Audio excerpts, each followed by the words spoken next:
Azarias Ruberwa Magnon, vice-président de la République démocratique du Congo, désigné conformément à l'accord global et inclusif et à la constitution de la transition, je jure solennellement devant la nation congolaise de respecter scrupuleusement l'esprit et la lettre de l'accord global et inclusif, de la constitution de la transition et des lois de la République, de consacrer toutes mes forces à contribuer à sauvegarder les institutions de la République et à préserver l'unité ainsi que l'indivisibilité de la nation.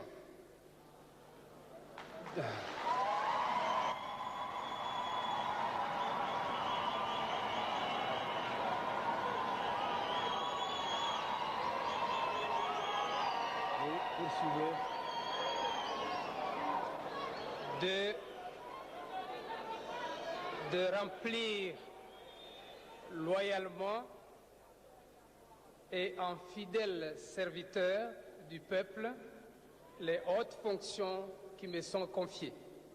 La Cour vous présente ses très sincères félicitations à l'occasion de votre prestation de serment, dont acte vous sera donné tout à l'heure. Merci beaucoup.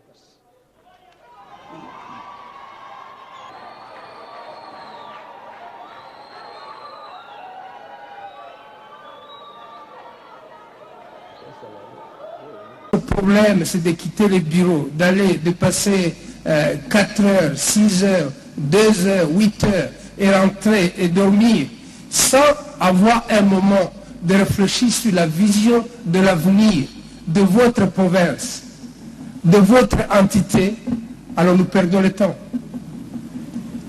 Je n'ai pas envie de voir devant moi, comme il y a la décentralisation, des simples fonctionnaires qui, le 30, cherchent le salaire. Non. Nous voulons voir au niveau du gouvernement central des partenaires visionnaires. C'est de ça qu'il s'agit. Il faut développer une grande vision. Nous sommes un grand pays au cœur de l'Afrique.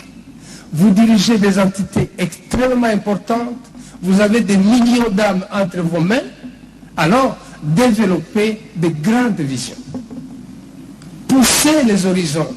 Poussez les limites. Voyez loin. Voyez des industries. Ne vous limitez pas à vous lamenter à cause de tel et tel pourcentage qui n'arrive pas. Non, vous avez le pouvoir à main. Le président de la République, hier, a cité la Bible plusieurs fois. Et lorsqu'il s'est référé dans le livre des Corinthiens, il a dit « Aucune preuve ne vous sera soumise qui n'ait été humaine. » Et il concluait en disant « Le Dieu qui donne le pouvoir, il donne aussi la vision, il donne aussi la provision. » Donc, ne passez pas votre temps avec de petites visions de rien du tout. Non, quittez les petites visions banales. Regardez loin. Regardez loin. Vous pouvez faire de votre entité, de votre secteur, de votre chefferie, Monsieur Mwami, c'est comme ça qu'on vous appelle le Sud Kivu. Vous pouvez faire passer votre commune d'une extrémité à une autre. C'est de ça qu'il s'agit lorsqu'on vient réfléchir sur le forum de la décentralisation. Votre province, ne dites pas qu'elle est toujours la dernière. Montez l'année prochaine, dans 2 ans, montez les échelons, concurrencez les autres. Tout vous est permis. Tout vous est permis en matière de vision. Deuxième élément, ayez la psychologie des gagnants. Un leader, c'est un gagnant. Un leader, ce n'est pas un fataliste. Un leader n'est pas là pour accuser les autres constamment. Non. Un leader, c'est un gagnant. Développez la psychologie des gagnants. Vous êtes une armée de gagnants. Si vous mettez ensemble cette psychologie, ces convictions solides, ce pays sera un paradis. Il est d'ailleurs déjà par nature. C'est vous qui le faites retarder. Mais si vous comprenez que vous êtes là pour gagner, gagner dans chacun des secteurs, alors vous allez travailler jour et nuit. Ne vous limitez pas aux heures du code du travail, de 48, on dit on travaille 8 heures par jour. Qui vous a dit qu'on peut développer un pays avec 8 heures de travail par jour? Allez à 10 heures, travaillez 12 heures, travaillez 14 heures. Si vous vous limitez, quand il est 8 heures de temps par jour, vous rentrez à la maison, vous n'allez pas développer ce pays.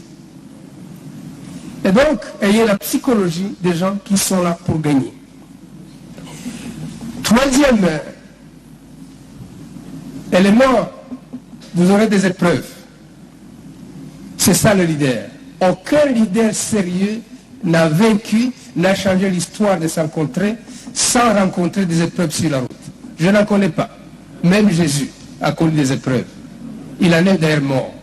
Heureusement qu'il est ressuscité. Et donc, vous les leaders, les épreuves vont vous secouer. Les épreuves vont venir du pouvoir central. Peut-être c'est moi. Je ne vais pas citer mes collègues, je vais chaque fois me citer. Peut-être c'est moi qui vais vous donner une instruction qui n'est pas légale. Le ministre de l'Administration a envoyé une décision au niveau des gouverneurs qui n'est pas légale. Vous serez éprouvé. Mais comment vous allez agir?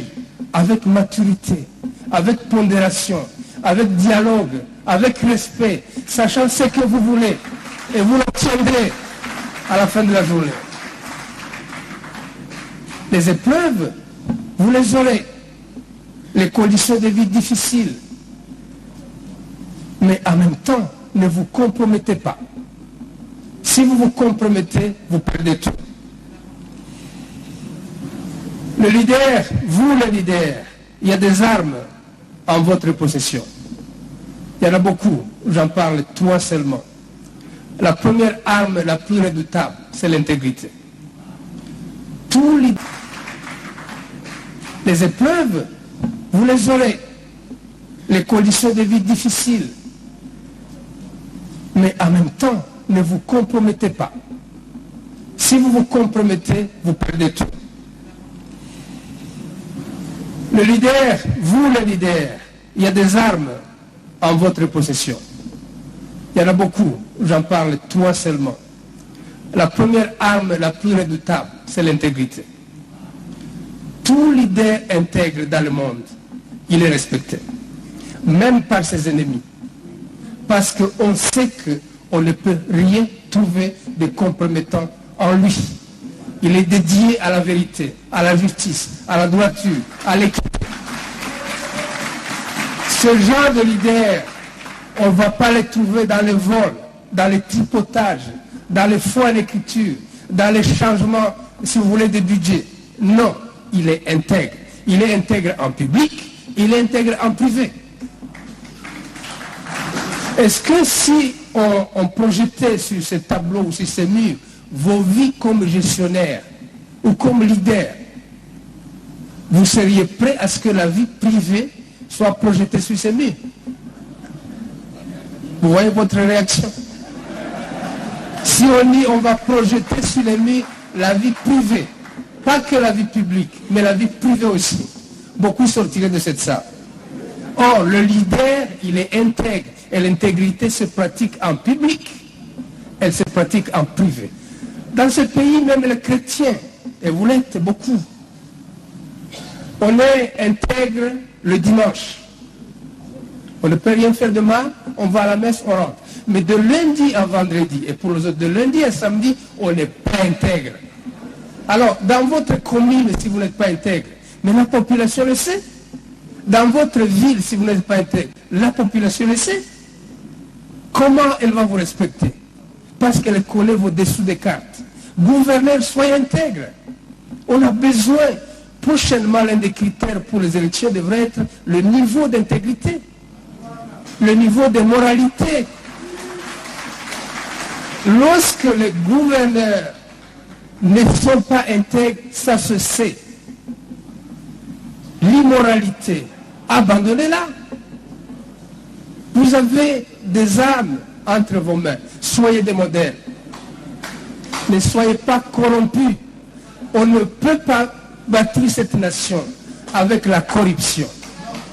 Toutes les bonnes choses, toutes les résolutions sur la décentralisation, toutes les planifications, tous les projets, toutes les résolutions ne vont pas marcher s'il y a la corruption en vous, le leader.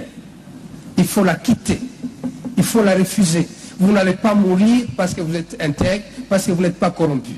Bien au contraire, vous allez vivre en paix, sachant que vous pouvez faire face à toutes sortes de critiques, mais sachant que vous allez remporter les dessus, parce que vous êtes intègre. Vous, les leaders, soyez compétents. Il y a une génération maintenant de leaders incompétents. Mais ce n'est pas croyable. Vous ne savez pas faire l'administration. Vous ne savez, et vous voulez monter haut. Vous êtes en train d'aller où? Non, il faut vous arrêter. Il faut apprendre à lire. C'est ça l'administration. Lisez les dossiers. Les dossiers ne se traitent pas mentalement. Et vos conseillers ne sont pas là pour vous remplacer. Ils sont là pour vous conseiller. Mais c'est vous les leaders. Développer la compétence. On n'est pas compétent, on le devient. Absolument. Il faut la lecture, il faut lire les lois, il faut lire des mécanismes, des stratégies. Si vous êtes compétent, vous allez résister à beaucoup d'épreuves. Mais si vous êtes incompétent, vous ne saurez même pas ce qu'il faut faire pour votre population. Gouverneur, président des assemblées, maire de ville, ministre, bourgmestre, que dis-je encore? Soyez compétents, travaillez sur votre compétence. Sinon, un jour, on va mettre des critères de performance pour quitter les fonctions parce qu'on est incompétent. Pas seulement parce qu'on a volé. Non, parce qu'on est incompétent, on fait une motion, on vous fait partir. Mais celui qui fait la motion aussi doit être compétent. Absolument. Oui, parce que sinon, vous confondez les règles, vous confondez les procédures, vous convoquez le matin, le soir, vous prenez la décision. Il y a des leaders qui sont là, ils ne fréquentent que des mauvaises compagnies. Mais on récolte ce qu'on a semé. Sélectionnez, réfléchissez. Sélectionnez 2, 3 personnes, 4 personnes, 5 personnes. Chacun à son niveau. Mais des personnes décidées, qui comprennent votre vision, qui sont prêts à ne pas se compromettre. Pas les gens qui vous disent non, non, non, non, Excellence. Comme un ministre me disait ce matin dans la salle d'attente, il envoie des matériaux en province. Un ministre provincial demande à l'équipe qui vient de Kinshasa, ma part c'est combien? Mais c'est une honte. Je lui ai dit, mais il faut l'amener en prison. Et je suis prêt à participer à ce genre d'action. La prison ne peut pas être remplie que des innocents à moitié. Non, il y a des coupables ici dans cette salle. Votre place est dans la prison.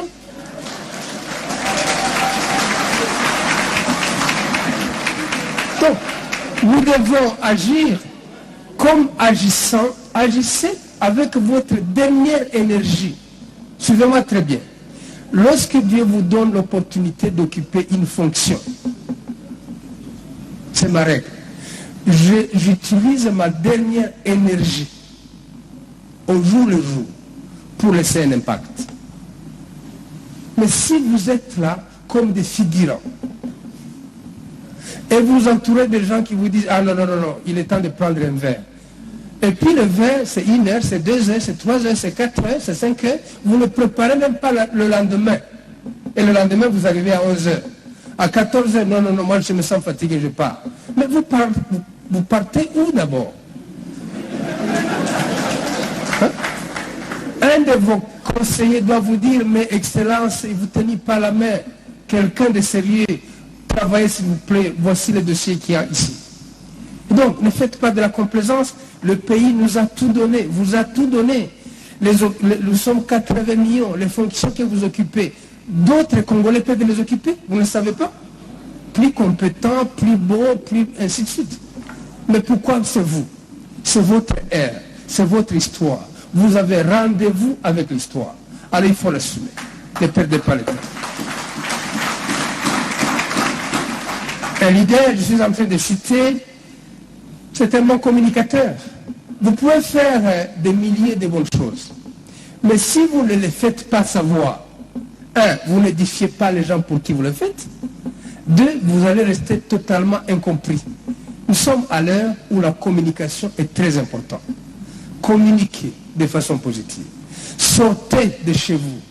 Que les gens connaissent vos idées. Souvent, les gens vous présument mauvais, mal, ainsi de suite. Parce que vous ne communiquez pas. Mais vous faites de bonnes choses, circulez dans le quartier, allez dans les marchés. Et donc, soyez un homme de gens. Ça se dit comme ça. Approchez les gens, discutez avec les gens, écoutez les gens.